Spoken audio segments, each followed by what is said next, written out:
Hi, ಬನ್ನಿ ಇವತ್ತು ಅವಲಕ್ಕಿ ಆಲೂ ಬೈಟ್ಸ್ ಮಾಡೋಣ. ಮೊದಲಿಗೆ ಒಂದು ಬಾಣಲೆಯಲ್ಲಿ ಸ್ವಲ್ಪ ಎಣ್ಣೆಯನ್ನು ಹಾಕಿ, ಸ್ವಲ್ಪ ಜೀರಿಗೆ, ಸ್ವಲ್ಪ ಸಾಸಿವೆ ಹಾಕಿ. ನೋಡಿ, ಈಗ ಒಳ್ಳೆ ಬೇಯ್ದಿದೆ.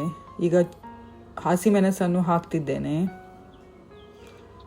ಈಗ ಈರುಳ್ಳಿ ಹಾಕಿ ಒಳ್ಳೆ ಮಾಡಿ ಫ್ರೈ ಮಾಡಿ. ಕಟ್ ಮಾಡಿಟ್ಟ ಆಲೂಗಡ್ಡೆಯನ್ನು ಹಾಕಿದೆ. ಒಳ್ಳೆ ಮಾಡಿ ಮಿಕ್ಸ್ ಮಾಡಿ, ಸ್ವಲ್ಪ ಹಳದಿ ಹುಡಿ ಹಾಕಿ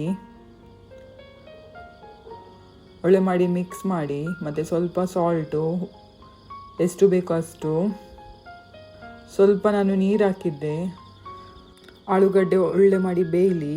ಮತ್ತು ಈಗ ನಾನು ಅವಲಕ್ಕಿಯನ್ನು ಹಾಕ್ತಿದ್ದೇನೆ. ಇದನ್ನು ನಾನು ನೀರಿನಲ್ಲಿ ಹಾಕಿಟ್ಟಿದ್ದೆ. ಒಳ್ಳೆ ಮಾಡಿ ಮಿಕ್ಸ್ ಒಳ್ಳೆ ಆಗಬೇಕು. ಸ್ವಲ್ಪ ಮೈದಾ ಹುಡಿ, ಸ್ವಲ್ಪ ಕಡಲೆ ಹಿಟ್ಟನ್ನು ಹಾಕಿದೆ. ಒಳ್ಳೆ ಮಾಡಿ ಮಿಕ್ಸ್ ಮಾಡಿದೆ. ನಿಮಗೆ ಇದಕ್ಕೆ ಬೇಕಾದರೆ ಸ್ವಲ್ಪ ಉಪ್ಪು ಹಾಕಿ. ನಾನು ಇದಕ್ಕೆ ಹಾಕಲಿಲ್ಲ ಉಪ್ಪು. ಈಗ ಮಾಡಿಟ್ಟ ಅವಲಕ್ಕಿ ಮಿಕ್ಸನ್ನು ಇದಕ್ಕೆ ಹಾಕಿ, ಮತ್ತೆ ಒಳ್ಳೆ ಮಾಡಿ ಕಟ್ಲೆಟ್ ಥರ ಅಥವಾ ರೌಂಡ್ ಶೇಪ್, ನಿಮಗೆ ಹೇಗೆ ಶೇಪ್ ಬೇಕು ಹಾಗೆ ಮಾಡಿ. ಮತ್ತು ಒಂದು ಪ್ಯಾನಲ್ಲಿ ಸ್ವಲ್ಪ ಎಣ್ಣೆ ಹಾಕಿ ಜಸ್ಟ್ ನಾರ್ಮಲ್ ಫ್ರೈ ಮಾಡಿ. ಎರಡು ಸೈಡಲ್ಲಿ ಒಳ್ಳೆ ಮಾಡಿ ಫ್ರೈ ಮಾಡಿ.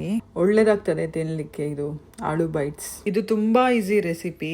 ನೀವೊಮ್ಮೆ ಟ್ರೈ ಮಾಡಿ ಮತ್ತೆ ನನಗೆ ಹೇಳಿ ಹೇಗೆ ಆಗಿದೆ ಅಂತ.